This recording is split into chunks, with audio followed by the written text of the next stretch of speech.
It's about to go down.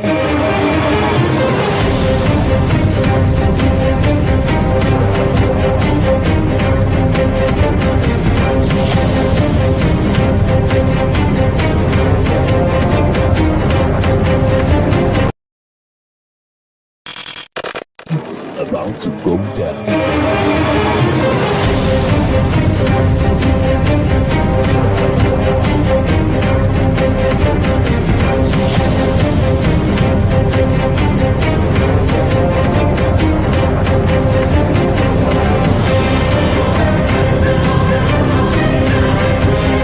It's lovely pass, and there he turns cleverly. Can he find a finish? Oh, he can! Some skill by Joshua, and a return right hand. Good counter right. Bullen is hurt. Second right hand. That clipped him as well. Now he goes in for the kill. Well, Ricciardo is inching into the lead, and Ricciardo will win the Italian Grand Prix! Gonzalo running the floor. Still leading the way with Canada in there too, with the Netherlands.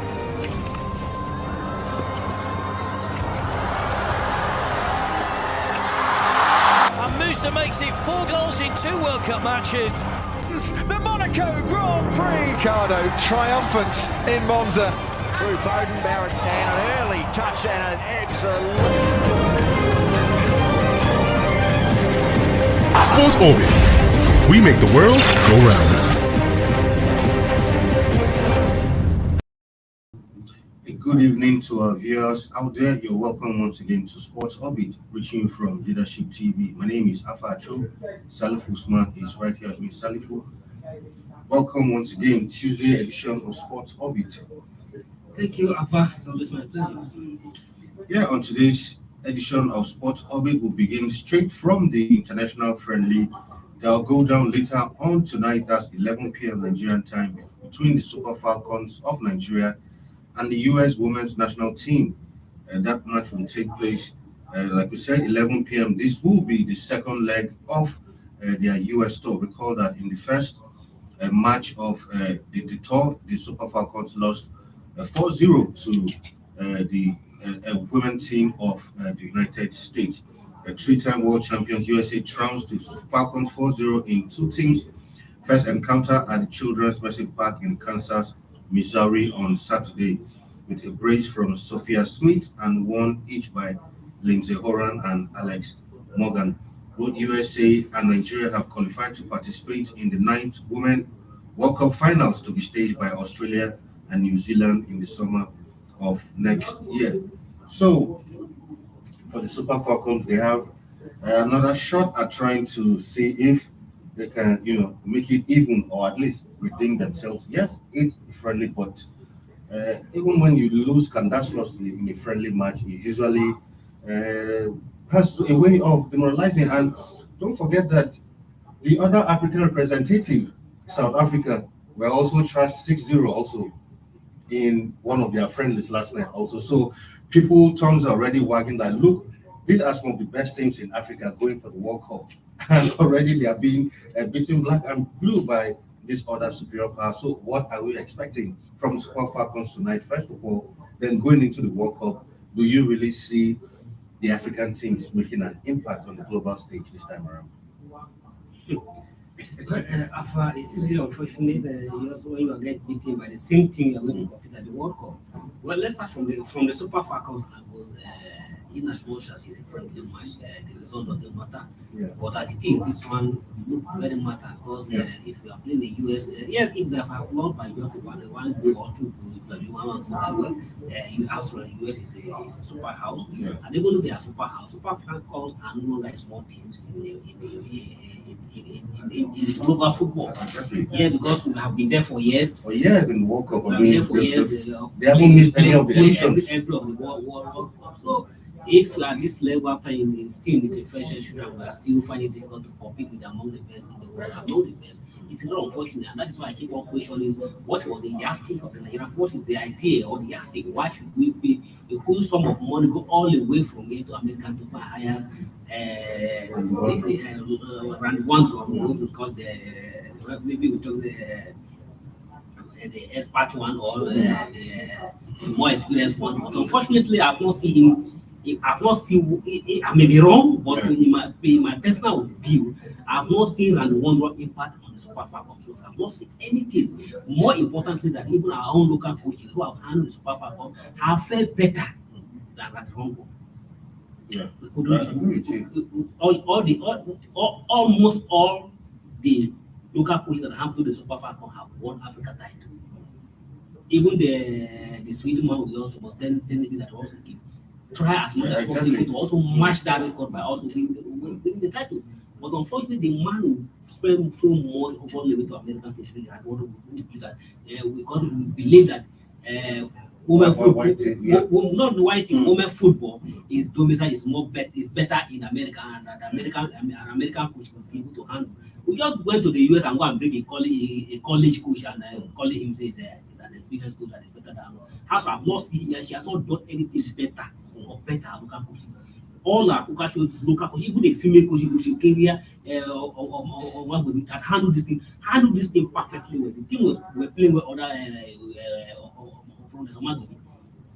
When they went to South Cameroon and win that title, it was fantastic. We were seeing a good side of Super Falcons. Thomas Denebe came in, even when Denebe came in before that, was not doing well, was not better compared to our coaches. But Hasso, Denebe has also proved to become more better than Landron. We have not seen anything, any impact. How can we play? Yes, US is a powerhouse, world champion, but playing against the US to lose 4-0 is unacceptable. And I don't see any what I may be wrong. Let's see what Landron and we will be able to do in the last 2 days and then to correct that abnormality. At least reduce the deficit or hold them to if they hold them to draw to me, that would be a fantastic result. But I doubt if the US will not be at the same time trashing us again. Anyway, that match comes up 11 p.m. Nigeria time, and of course we'll keep an eye on that one. The match will be played at the Audi Field in Washington. Away from that now to the NFF elections, where a veteran, football administrator and chairperson of the Nigerian Women Football League, that's Aisha Falode, has also declared her intention to join the race for his seat in the executive committee of the NFF in the 30th September elective congress slated for Benin City, Edo State. Falode is the only female appointed executive committee member of the present NFF, said at the event held for a declaration of intention to contest for exclusive at the NFF, said she decided to throw her hat in the ring in the list of Nigerians seeking elective positions into the executive committee because of her desire to effectively build up women's football both at the league and national team levels. In her words, she said, "I want to be a real stakeholder in Nigerian Football Federation with real stake and not limited by the status of an appointee. For me, I want to be fully involved in the decision-making and implementation of the development programs for Nigerian football." For someone like Aisha Falode, I mean, the senior colleague of ours in this profession, she needs no introduction. And seeing this story for me warmed my heart. I mean, whether I would like it or not, Aisha Falode has paid her dues when it comes to football in Nigeria. One thing I'm not comfortable with that statement where they say want to be a real stakeholder. It's already a real stakeholder. It's not a minor stakeholder in football. It's a nobody is more stakeholder in football than she. So she shouldn't looking at herself because he was appointed into the board and say that he's inferior to other body. Maybe that's why she actually wants to be elected, not by appointment. No, she shouldn't. I don't see her as an inferior to any other person in Nigeria football. Amadu Pinnick may be held in position, but I can't say Amadu Pinnick has not paid due what she has also given to football. Yeah. It's not collected for us just as a journalist has reported this game positively at both global at any level. Yeah. So he has talked sport global, and when he quit the journalism and went into administration, he has been there for years. Doing passionately contribute to women football. Although some people may not be satisfied with the achievement in the league. Yes, I mean, she can't do the job only her. There are a lot of factors affecting. Thank you very much. Yeah. It's just like in all the encompass what is happening in the whole entire Nigeria. So there's a lot of factors affecting football. So if the male league have not succeeded, so you can't blame a woman if the women league have not succeeded. The same thing. Because there are a lot of factors. There are some factors that are beyond. Obviously beyond our country. So I just like that. I also support. He has my. If I have a good, he has my vote already. But my only worry that is coming from the southwest, and Southwest. The president, my likely first vice president, and the way he looked like, he looked very, very tight. Yeah. Because a whole lot of people are coming from Southwest. I understand the man from those things have also picked a phone. Has also picked a phone, and even Jay, who is contesting for president, has also picked is contender. And he don't know about 5 of them are coming from that side. Many of them, and you only need 2 people to come from that zone. So even the Sheyi, if Sheyi were elected as a president, Sheyi need to win first and foremost, win the election into the board before contesting for the president. And it seems like the man from who has also picked a form for a position of vice need to first and foremost win the election. So both of them are going to compete for the spot from the Southwest first. So, and I wish Aisha Falodi well, and more importantly, that she's a woman who deserves to have a woman on the board. More women, not just only her. And I believe more women can also pick that challenge. Because women have, not even sport generally, women has done incredibly well, and we need more women in charge of administration of sport in this country. All right, away from that now to some boxing news where, of course, that news came out yesterday where Tyson Fury actually threw the challenge to Anthony Joshua for the fight he called the Battle of Britain, and Joshua is ready to fight Fury in December after being called out by his fellow breed. Fury had hoped to face Alexander Usyk to crown the first undisputed heavyweight world champion since Lennox Lewis in 1999, but the Ukrainian revealed over the weekend that he will not be ready until next year. Fury appeared determined to fight again in 2022, however, and turned his attention to Joshua. Now, initially, it was like Joshua was not going to accept, but Joshua has accepted this challenge. And do you really see Joshua being able to upset Tyson Fury? Or, for me, I think this bout is basically just a commercial, just for a commercial venture, just for the boxers to make more money. Because, realistically speaking, I don't see Joshua beating Fury. Well, sport is not like that. It's a game of boxing. Well, if you say you don't see Joshua withstanding Fury, you may be right. Going by the cause also at the moment, he's at the lower area, right down. And I think that is what Joshua has been looking for all his years to have all British battles. Yeah. To have it. But it's unfortunate, but very unfortunate for him that he's coming at the time that where he's completely down, losing his rematch against Usyk. But I will not join you to completely write off Joshua. Yeah, it's an opportunity for Joshua to launch himself back into the boxing. But my only worry is that it's coming too quick. Yeah, because this is just December. It's coming too quick, and I believe Fury wanted to take advantage of Joshua because of the moment Joshua is in the situation Joshua is. And that's why for you said he was too early, as he said he's not even ready. Fury want to take that advantage. And if I'm in the camp of Joshua, I allow Joshua, okay, yes, I accept the offer, but let's allow some time to plan. Joshua has even said that he will be ready by December. But the camp of Fury has also come up this afternoon that no, they want the match in November. So you can see as quick as they want it so that they can be not as quick because they don't want Joshua to have any stable plan. But if I were Joshua, I'm in the camp of Joshua, I would advise him that he should take the offer, but calm down and try to study your plan and what went wrong completely against Usyk before going into any very tough match like Fury's. But I will see Fury more tougher than Usyk.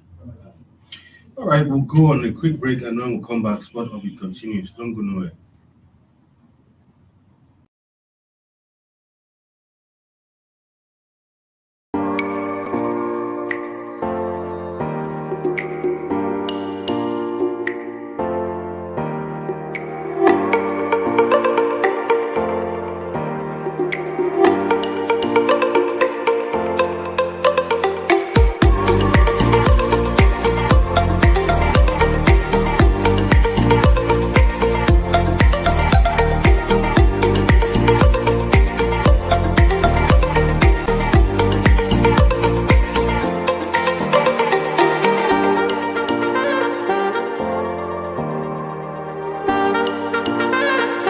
For sponsorship and advert placements, please contact 080-3688-6158. Last Word Leadership Podcast Studio. You have the last word.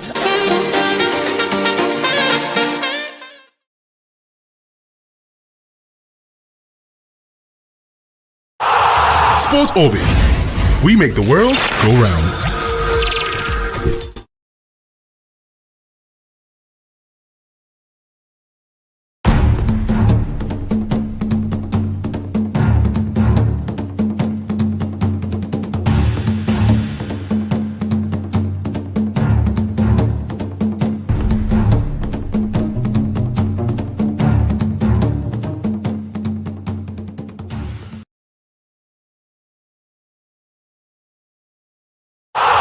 Sports Orbit.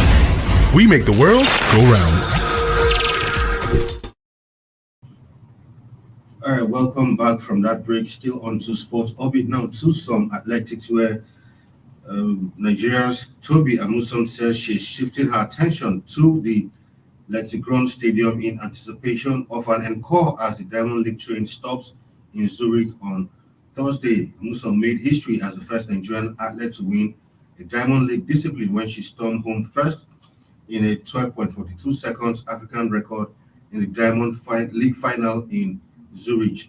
The reigning Nigerian, African, Commonwealth and World 100 meters hurdles champion was in action at the ISTF Berlin meeting on Sunday, where she won the race in 12.45 seconds. And she took to her Facebook page after the event to express her gratitude for winning on her third straight visit to Berlin. She also hopes to successfully defend her Diamond League trophy in Zurich at the Diamond League final. For Amuson, looks like her profile is rising, continuously, week by week, day after day. Yes, I can't wait. I think I can't wait to continue to enjoy this moment with her And let it continue till the Olympics. Continue to the Olympics. We wish that after Paris, after 2025, maybe after I have placed good at the Olympic in Paris 25, then in 2024, then 2025, he begin to drop. That will not be worried about him. But we want her to continue to enjoy this moment in the next 2 to 3 years, because it's a top of the moment. Yeah. Globally, everybody's want to see Amusan doing well, and I'm proud that he is from this country. He's proud, he's Nigerian, and we hope that this will continue. And we're going to June. This is where our moment of rising to profile started, where he played that good, and he's going back to the place. And I hope that he will repeat the same feat again. We can't wish her anything less but continue to wish her well. Yeah. All right, away from that now to some football, some World Cup news where Ghana Sport Minister, that's Mustafa Yusuf, believes that the Black Stars will win the 2022 FIFA World Cup in Qatar. It's all dream. The World Cup starts in 20th November and the final will be held on the 18th of December. Of course, the Black Stars have qualified for the 4 editions of the FIFA World Cup. That's in Germany in 2006, South Africa 2010, Brazil 2014, and Qatar in 2022. And the minister exuded confidence during the 2022 FIFA World Cup top press conference in Ghana and declared that the Black Stars of Ghana will win the forthcoming World Cup. She said Ghana is happy to open the gate for the rest of the African continent. The 4 other countries, including Senegal, Morocco, Cameroon, and also Tunisia on this tour. He said, as a football powerhouse of Africa, Ghana is hopeful and believing that we will see the trophy returning to Ghana in December. The Black Stars will win the World Cup. I mean, he's emphatic in that the Black Stars will win the World Cup. Should this be taken as one of those things African government officials say when they are welcoming a delegation for a body like FIFA? Just to give the press some news, or is it realistically speaking that Ghana will win the World Cup? Even though in football nothing is impossible. Well, nothing is impossible in football, but there's some things that are very, very possible. Yes. Impossible in football. You can't expect a goalkeeper to score a hat-trick in a match. At all. Yeah, it can happen, but it can't. Chances are like 1 out of 1,000. To see a goalkeeper to score a hat-trick in a single match. Ghanaian minister, well, there's nothing wrong in dream. And and like his optimism and his confidence that the Black Star will, I think if I want to use the word for him, he would have said Black Star will do well at the World Cup. Exactly. That would have been better. Understanding, saying that Black Star will win the World Cup, that is beyond their feet. That's beyond beyond. But what you can be, so sometimes lucky can shine on you. I don't blame him.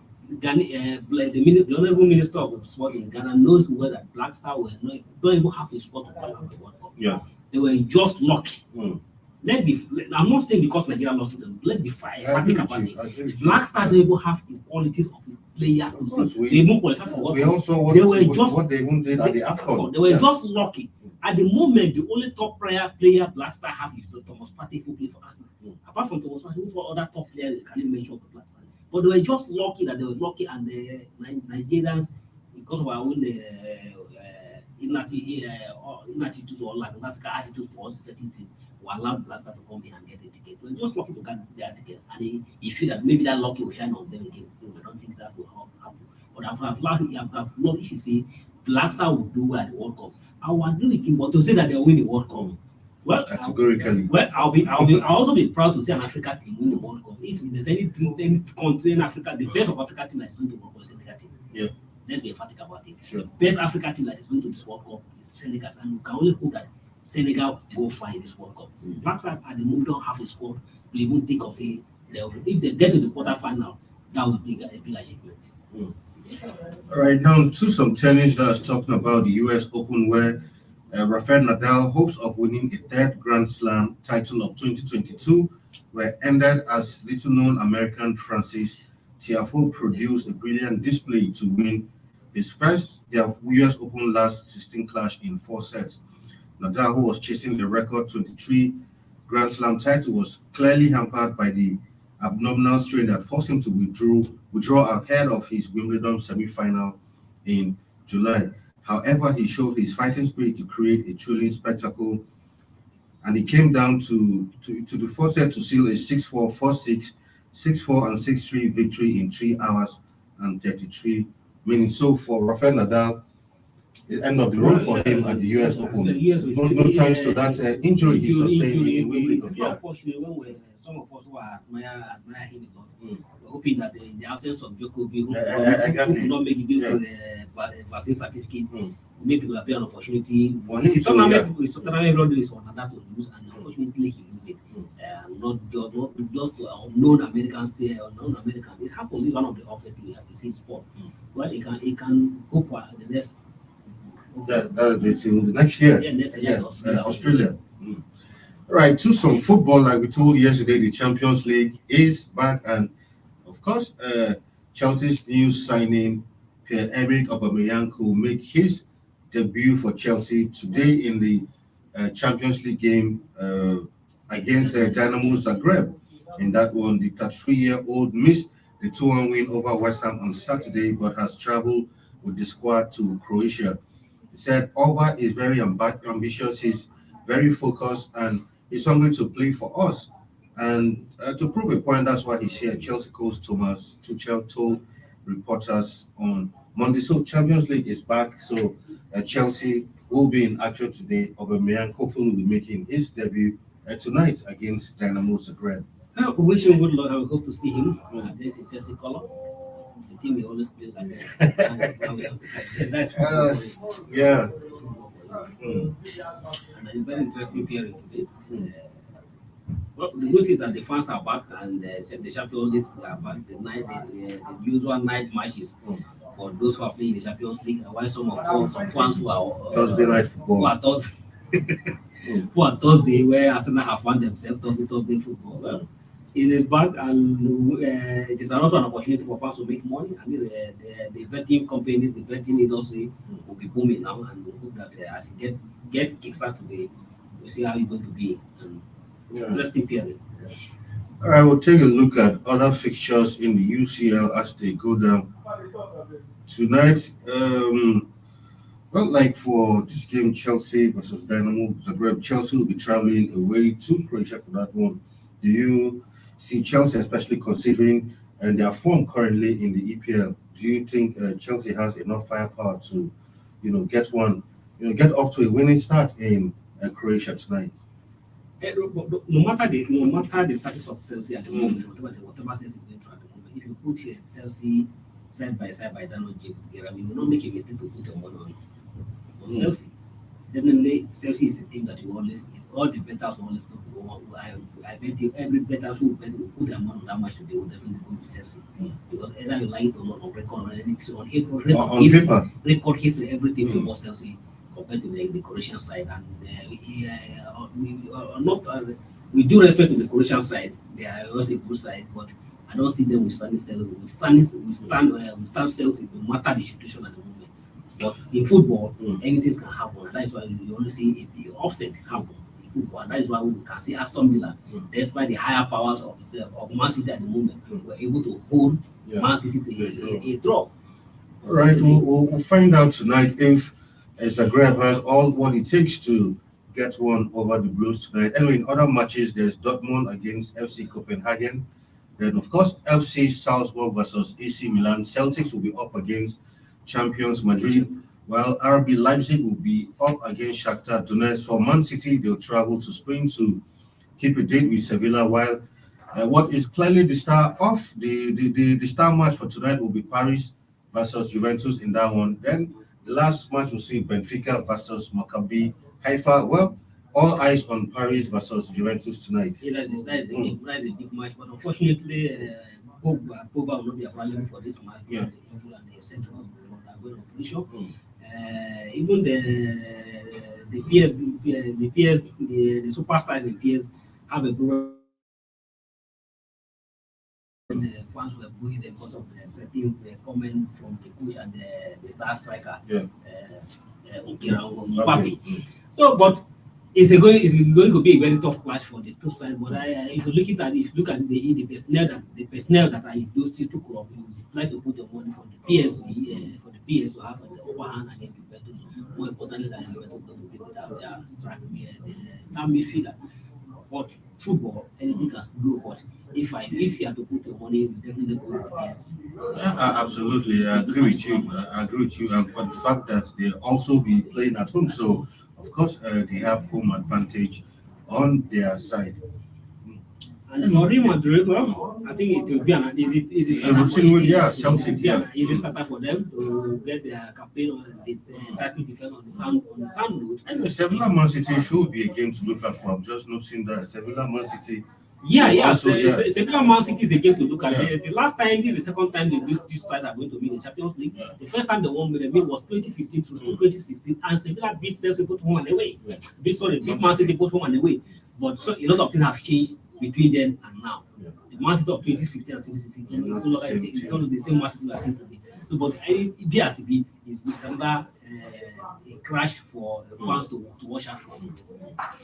All right, so that's the matches come up tonight. First matches of the Champions League. You look at for the German side who are traveling, they are traveling. Shakhtar of Ukraine. Be visiting the German side and Olympics, and that's how it goes. But the Shakhtar, that's why all the war in the Ukraine. Let's have whether they will be able to find their ranking. All right, that's that for now. Keep an eye on all of those games tomorrow. We'll give you a review and, of course, give you the preview of tomorrow's games. Anyway, that's where we draw the curtain on today's episode of Sports Orbit. Thank you for being in the studio once again. Thank you.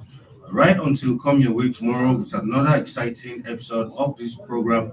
Stay safe out there. My name is Afa Achu, and it's bye for now. Thank you for watching. For sponsorship and advert placements. Thank you for watching. For sponsorship and advert placements, please contact 080-3688-6158. Last Word Leadership Podcast Studio. You have the last word.